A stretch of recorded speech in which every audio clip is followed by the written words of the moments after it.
The Valen Collective had lived in peace for thousands of years across their beautiful star system. Their cities glowed with soft blue and green light, built from living crystals that sang gentle melodies in the wind. The Valen themselves looked like walking prisms, their bodies reflecting starlight and rainbow patterns.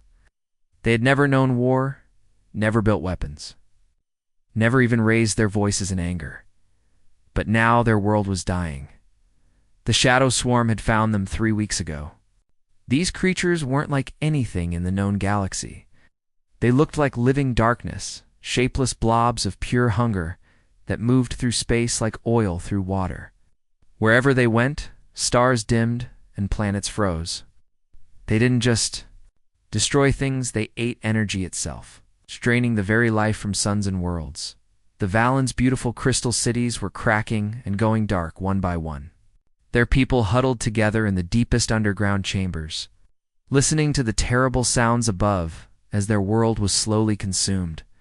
The shadow creatures had already eaten 2 of their outer planets completely, turning them into cold. Dead rocks floating in space, Elder Kryn, the oldest and wisest of the Valen, stood before their most powerful communication array. His crystalline body was dim with exhaustion and fear. Around him, other Valen worked desperately to boost their signal strength, knowing this might be their last chance to call for help. "Send the message across all frequencies," Kryn said, his voice like wind chimes in a storm.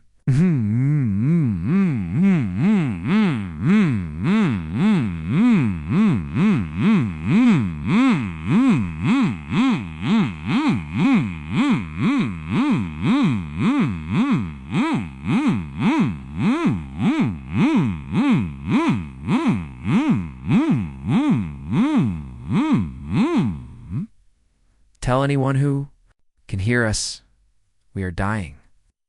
Our children have never known fear, but now they cry in the darkness. Please, if there is anyone out there with the power to help, we beg you to come." The message went out into the void, carrying with it recordings of their dying world, star charts showing the swarm's path of destruction, and a desperate plea for salvation. The Valen knew they were probably going to die, but maybe, just maybe, someone would hear them and stop these creatures from spreading to other innocent worlds. Far away, in a different part of the galaxy, Commander Lisa Hayes was having a boring day.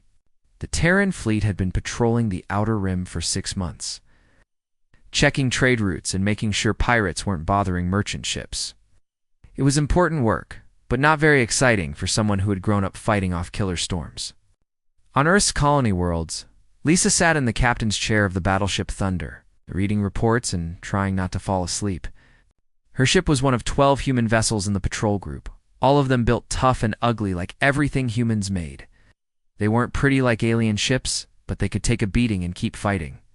Captain Hayes called out Lieutenant Jake Morrison from his station. Jake was young, maybe 25, with the kind of pale skin that said he'd grown up on one of the underground worlds. "I'm picking up something weird on the emergency channels." Lisa perked up. Finally, something interesting. "What kind of weird, Morrison?" "It's music, ma'am, but sad music. Really sad. And there are alien voices mixed in with it. But the translation computer is having trouble. Put it through the speakers." The bridge filled with the most heartbreaking sound Lisa had ever heard. It was like a lullaby and a funeral song rolled into one, beautiful but full of pain. Even without understanding the words, everyone on the bridge could feel the desperation in it. "Got the translation working, Captain?" Morrison said quietly. "They're calling themselves the Valen Collective. They're under attack by something called the Shadow Swarm. They're asking for help." Chief Engineer Bob Torres looked up from his console. "I'm reading 17 different responses to their message, ma'am. Looks like a lot of species heard their call." "What are they saying?" Bob's face went grim. "They're all saying the same thing. Impossible to defeat. Certain death. Save yourselves." Every single one of them is telling these Valen folks that nobody can help them. Lisa stood up slowly, her jaw tightening. She'd grown up on Kepler 4 for to be a world where the storms could strip flesh from bone and the local wildlife considered humans a light snack. She'd seen her colony nearly wiped out 3 times before she turned 16. The idea of just giving up when people needed help made her blood boil. Morrison, plot a course for the Valen system. Torres, I want maximum burn on all engines. Torres looked worried. Ma'am, that's way beyond the red line. We push the engines that hard, we might blow them out completely. Lisa smiled, but it wasn't a nice smile. It was the kind of smile that had made pirates run for their lives on a dozen different worlds. Bob, the red line was drawn up by people who never had to outrun a Category 5 hurricane or fight off a pack of razor wolves with nothing but a mining laser. We're humans. We don't respect red lines. When the human fleet dropped out of hyperspace at the edge of the Valen system, the first thing they saw was darkness. Not the normal darkness of space, but something wrong, like someone had taken a giant eraser to parts of the star map. Where planets should have been glowing with reflected sunlight, there were just empty holes in space. Jesus Christ, whispered pilot Amy Rodriguez from her fighter cockpit, staring through her canopy at the nightmare in front of them. What the hell are those things? The shadow swarm was unlike anything in human records. Massive creatures, the size of city blocks, floated around the dying star like hungry sharks, their bodies made of what looked like living darkness. They pulsed and writhed as they fed, growing larger with each passing moment. The star itself was dimming visibly, its golden light fading to a sick orange as these monsters drained its energy. Smaller swarm creatures, each still the size of a skyscraper, swarmed around the Valen homeworld like angry wasps. Energy shields flickered and sparked, clearly failing under the relentless assault. Even from this distance, the human sensors could detect the desperate energy signatures of a dying civilization. Commander, Lisa Hayes stood on the bridge of the Thunder, watching the tactical display with the calm expression of someone who had seen plenty of impossible situations before. Around her, the bridge crew worked quietly, their faces grim but determined. These were people who had grown up on worlds where the weather tried to kill you and the local wildlife saw humans as a convenient snack. They weren't easily scared. How many? Hayes asked her tactical officer, Lieutenant Mark Williams. Mark was a quiet guy from one of the asteroid mining colonies. It's a kind of place where a single mistake could kill everyone you'd ever known. He studied his screens carefully before answering. I count at least 3,000 of the smaller ones, Captain. Maybe 50 of the big ones around the star. And there's something else out there, something huge hiding behind that gas giant. Energy readings on the big ones. Off the charts, ma'am. Each of those things is putting out more power than our entire fleet combined. The small ones aren't. Much better, any one of them could probably take out a cruiser without breaking a sweat. Hayes nodded slowly. It was exactly the kind of completely insane situation that humans seem to specialize in. Open a channel to all ships. The communication system crackled to life, connecting all 12 human vessels in the fleet. Fighter pilots, ship captains, engineers, and marines, all of them waiting to hear what their commander had to say about this impossible situation. Listen up, people, Hayes said, her voice carrying the kind of quiet confidence that made people believe they might actually survive the next few hours. I know what you're all thinking. Those things are huge. There are thousands of them, and every other species in the galaxy just told us to run away and hide. But here's the thing. Every other species in the galaxy didn't grow up on Deathworlds. She paused, letting that sink in. Everyone in the fleet knew what she meant. Humans were different. They came from a planet that had tried to kill them for millions of years, and somehow they'd not only survived but thrived. They'd spread across the galaxy not because they were the strongest or the smartest, but because they were too stubborn to die. Those aliens down there never learned to fight because they never had to. Hayes continued. They built a peaceful civilization because their world was peaceful. But when something like this shows up, they don't know what to do. That's where we come in.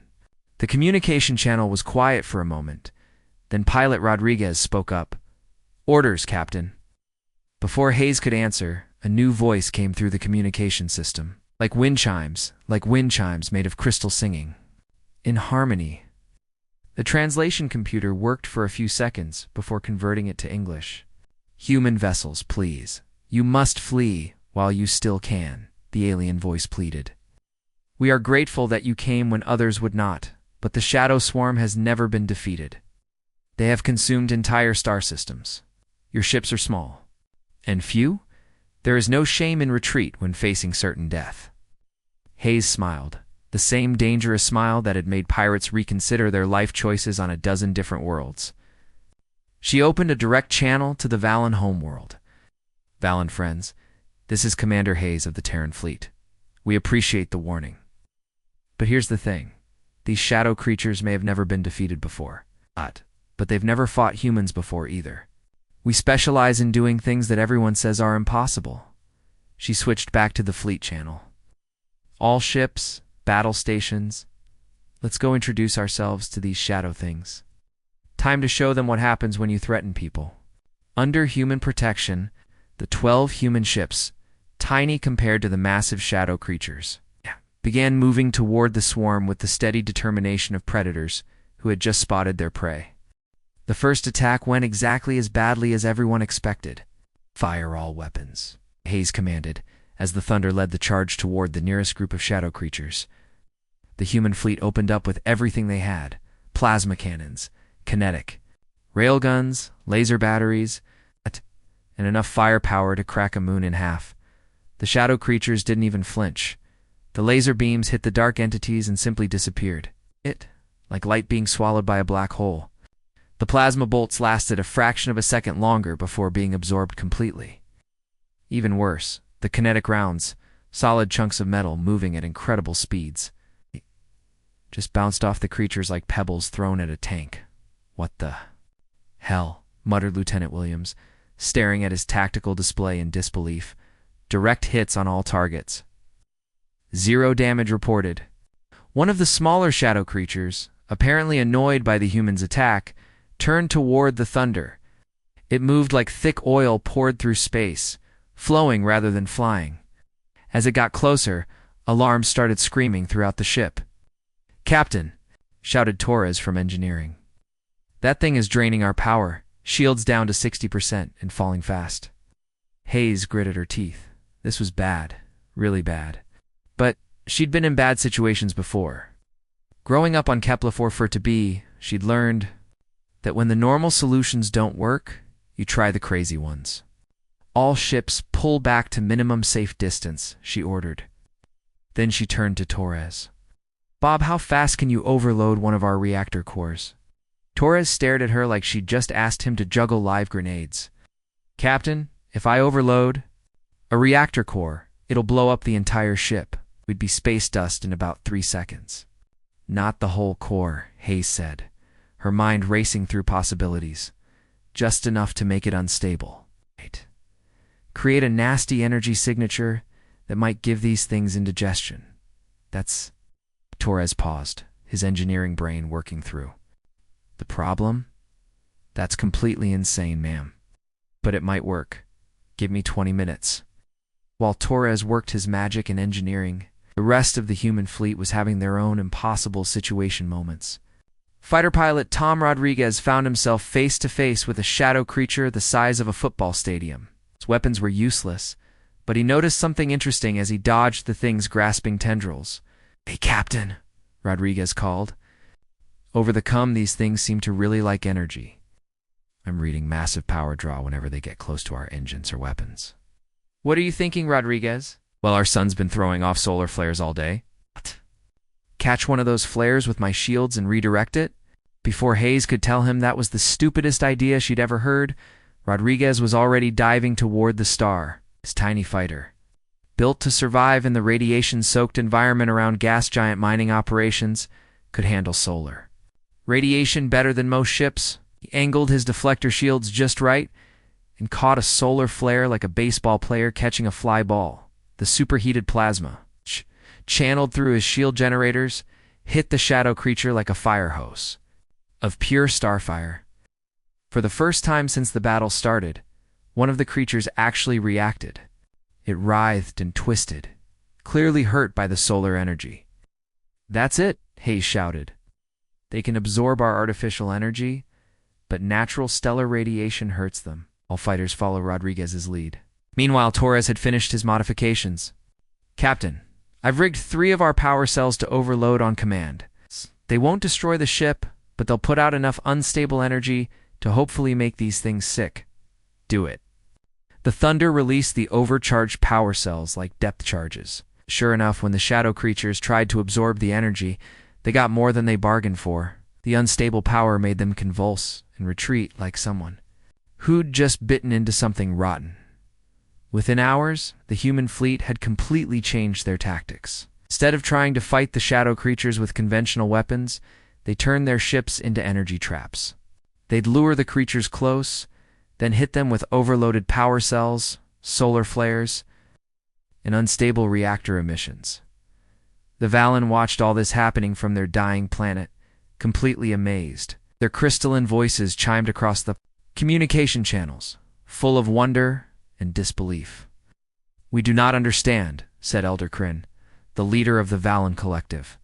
"Your weapons do not work. Your ships are smaller than these creatures, yet you do not retreat. How is this possible?" Hayes, busy coordinating another power cell trap, took a moment to answer. "It's simple, Elder Kryn. Where we come from, everything tries to kill you. The weather, the animals, the plants, sometimes even the ground under your feet.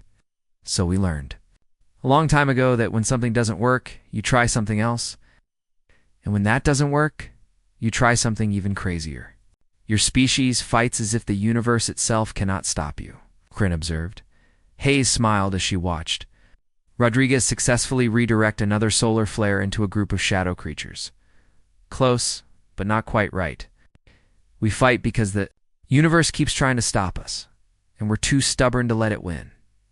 The breakthrough came from the most unlikely place, a conversation between Chief Engineer Torres and a young Valen scientist named Leith during a brief ceasefire. The shadow creatures had pulled back after taking heavy losses from the humans. Improvised attacks, giving both sides a chance to catch their breath. Torres was down in the Thunder's engineering bay, trying to repair damage from their latest power cell explosion, when the alien's musical voice came through the communicator.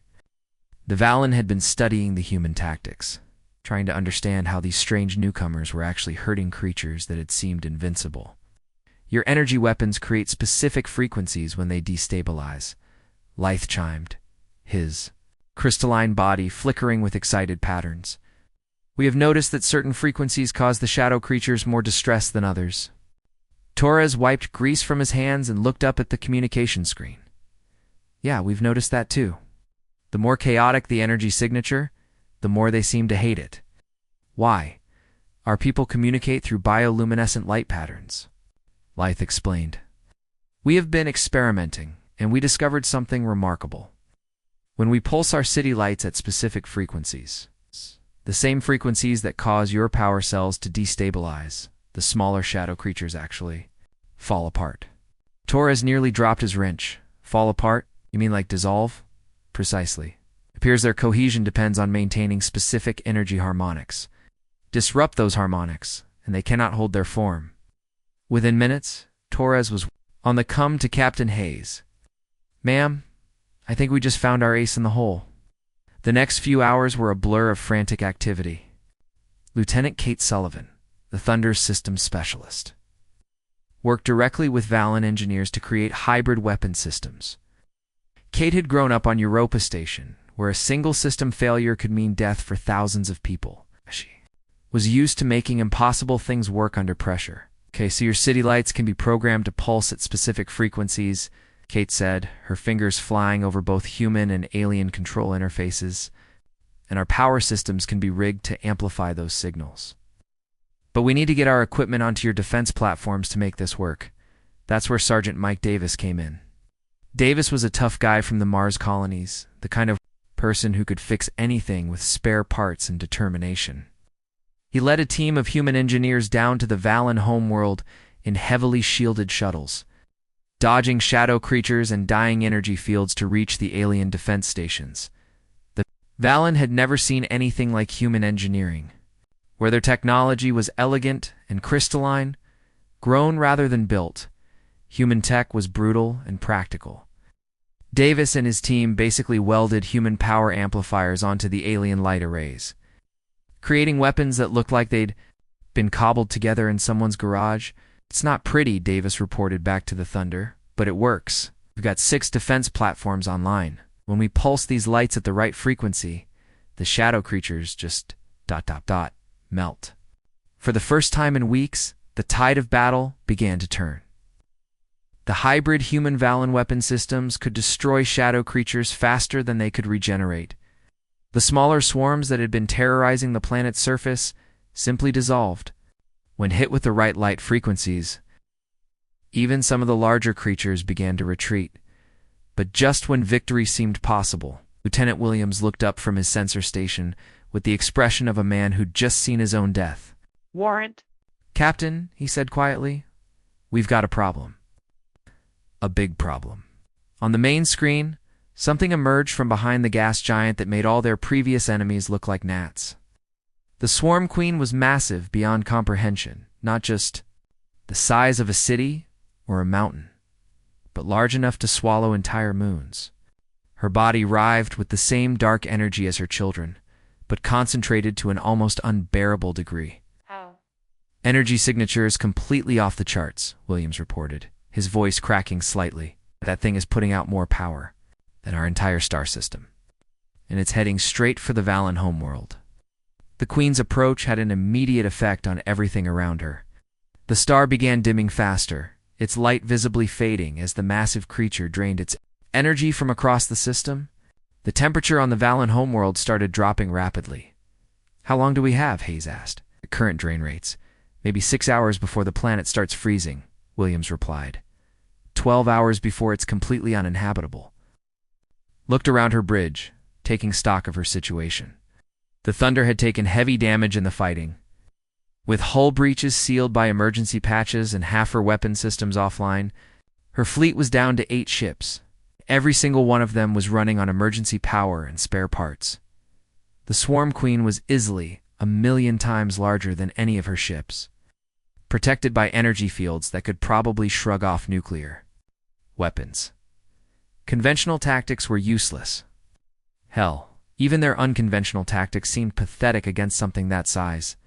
But Lisa Hayes had grown up on a world where massive storms could appear without warning and kill everyone you'd ever known.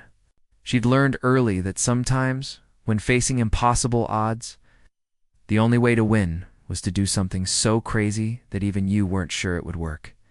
She stared at the tactical display showing the approaching Queen, then at her own battered ships, 8 vessels.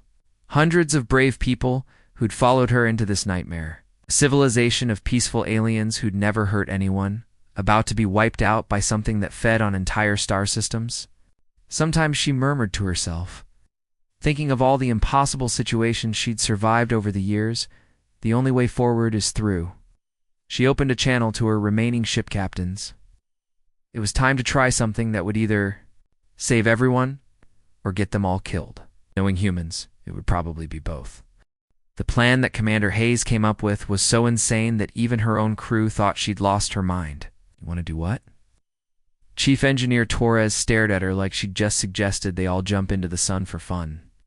Ram the Thunder, straight into the Queen's core, Hayes repeated calmly, as if she was discussing the weather instead of a suicide mission. But not just ram it. We're going to upload something into that thing's energy matrix first. She turned to the ship's AI. Technician, Lieutenant Betty Foster. Foster was a quiet woman from the underground cities of Titan, where people spent their whole lives working with computer systems that couldn't afford to fail even once. Foster, you've been studying the data we collected from the smaller shadow creatures, right? The ones we managed to disrupt with the frequency weapons? Yes, ma'am. Foster nodded. Their energy patterns are incredibly complex, but they all seem to follow similar pathways. Like a computer program, but made of pure energy instead of code. Can you create a virus? Something that would disrupt those pathways? Foster's eyes widened as she understood what Hayes was asking. A digital virus that attacks energy-based life forms. That's never been done before. But theoretically, if I based it on the most aggressive viral patterns from Earth's computer networks, ... how long do you need? Give me 2 hours. Captain, I'll create something that'll make those old Earth viruses look like children's toys. While Foster worked frantically on her impossible program, Hayes called a meeting with her remaining ship captains. The holographic conference room filled with tired, battle-scarred faces people who had followed her through hell and were probably about to follow her through something much worse. "I'm not going to sugarcoat this," Hayes said, looking each of them in the eye. "What I'm planning is a one-way trip. The Thunder is the most damaged ship in the fleet, and I'm the one who got us into this mess, so I'm the one who's going to get us out of it." Captain Tom Rodriguez of the fighter squadron was the first to object. Rodriguez had been with Hayes since the beginning, flying cover for her ship through a dozen different battles across the galaxy. "Lisa, you don't have to do this alone. We're all here. We all signed up for the same mission." "No, Tom, you signed up to protect innocent people, and that's exactly what you're going to do. Get the remaining ships back to Valen space. Help them build defenses. Make sure this never happens again." The other captains tried to argue, but Hayes had made up her mind. She'd grown up on a world where sometimes one person had to make the hard choice to save everyone else. It was the Deathworlder way when facing impossible odds. Someone has to be willing to pay the ultimate price. 2 hours later, Foster had finished her digital nightmare. The virus she'd created was based on every aggressive computer program Earth had ever produced, enhanced with alien technology and programmed to spread through energy-based systems like wildfire through dry grass. "It's ready, Captain," Foster reported, her face pale but determined. "Once this uploads into the Queen's energy matrix, it should spread through her entire system in seconds. But the upload has to be direct contact and close range." Hayes nodded. She'd expected as much. "Good work, Foster. I'll get to the escape pods with the rest of the crew." "Ma'am, I'm staying. Someone needs to manually trigger the upload when we make contact." Hayes looked at the young woman, seeing the same stubborn determination that had carried humanity across the galaxy. "Foster, you don't have to." "Yes, I do, Captain. This is my virus. I'm the only one who knows how to make sure it works." The Thunder, running on emergency power and held together by emergency patches, began its final approach toward the Swarm Queen. The massive creature sensed the tiny ship coming and turned toward it like a predator noticing a particularly brave mouse. As they got closer, the ship's hull began to groan under the incredible energy pressure. The Queen was so massive that her gravitational field alone was enough to crush smaller objects. But the Thunder kept flying straight toward the monster's core. "Ma'am," Rodriguez's voice crackled over the communication system one last time. "You don't have to do this alone." Hayes smiled, thinking of all the impossible things humans had accomplished over the years. "Yes, I do, Tom. Get our people home. Tell them what happened here." The Thunder struck the Queen's core like a bullet hitting a mountain. But in that moment of contact, Foster triggered her virus upload. The digital plague, carrying all of humanity's experience with chaos and destruction, flooded into the Queen's energy matrix. The effect was immediate and devastating. The massive creature began convulsing, her energy patterns disrupting and cascading through her entire body. The death throes of something that large created harmonic frequencies that spread throughout the entire system. The Valen, watching from their homeworld, quickly recognized what was happening. They activated every single one of their hybrid light weapons, using the Queen's own death frequencies to target every remaining shadow creature in the system.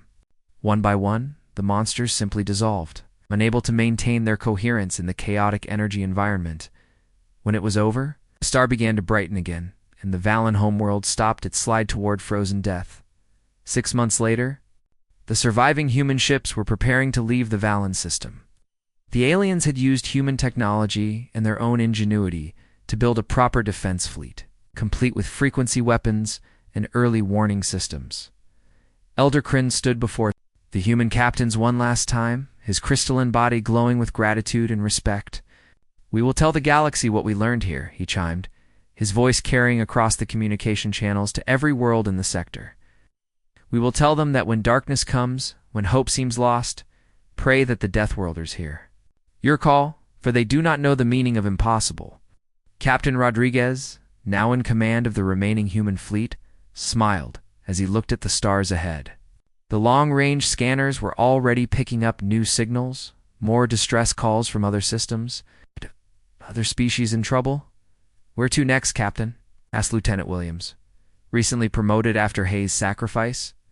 Rodriguez checked his tactical display, where 3 separate emergency signals blinked urgently. Somewhere out there, people were dying, and nobody thought they could be saved. Looks like we've got work to do, Williams. Let's go introduce ourselves to whoever needs help the most. The human fleet turned toward the stars, carrying with them the legacy of a woman who had taught the galaxy that sometimes the only way through impossible odds is straight ahead.